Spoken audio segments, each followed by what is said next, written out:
Plongeons-nous dans l'histoire, dans les dernières heures, d'un des plus grands dramaturges, comédiens.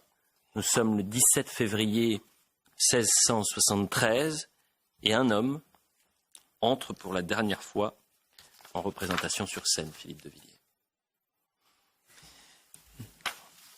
Au fil de la plume, et de très tôt en très tôt, le jeune Molière confirme sa vocation, son talent, dans la comédie de mœurs.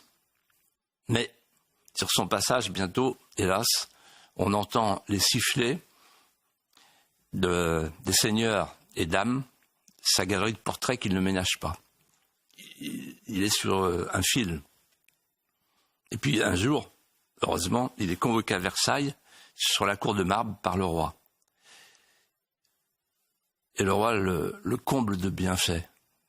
Votre troupe sera la troupe des rois. Elle s'appellera la troupe du roi. Je vous accorde une pension de 6 000 livres. Et j'accepte d'être le parrain de votre fils. Mais pourquoi me favorisez-vous ainsi ? Demande Molière. Je favorise et je protège le rire français. Il est en péril. Et j'ai besoin de vous, Molière, pour corriger les mœurs. Pour corriger les mœurs, oui. Vous êtes mon second législateur. Vous savez ce qu'on dit à la cour ? Un seul vers de Molière vaut plus que 10 édits de Colbert. Mais vous voulez que j'écrive ? Oui, vous allez écrire. Vous voulez que j'écrive pour la seigneurie qui est ici ? Oui. Vous allez les éreinter.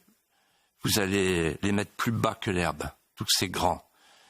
Je vous laisse à vos gausseries pour la cour.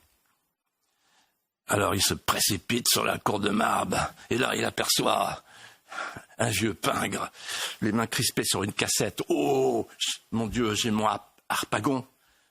C'est avare, merveilleux, j'ai ma pièce. Et puis, juste à côté, il y a un bourgeois enturbané, et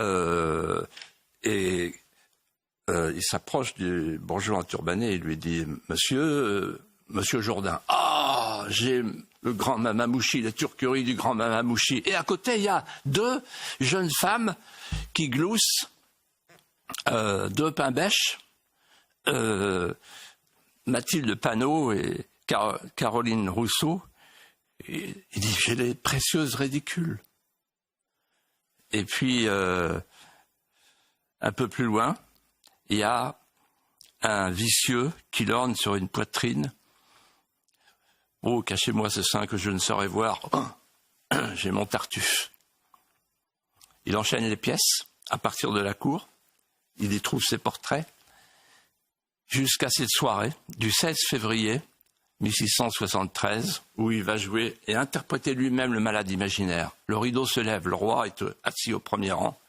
Toinette prend son pouls. « Le poumon, le poumon, le poumon, vous dis-je » Il s'effondre.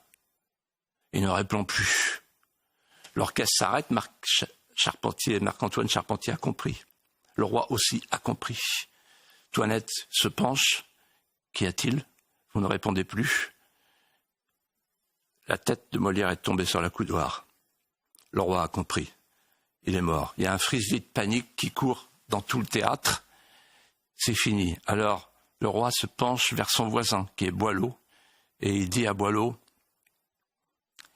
C'était le plus grand ?» Et Boileau lui répond, « Sire, c'était le plus grand. Il restera. »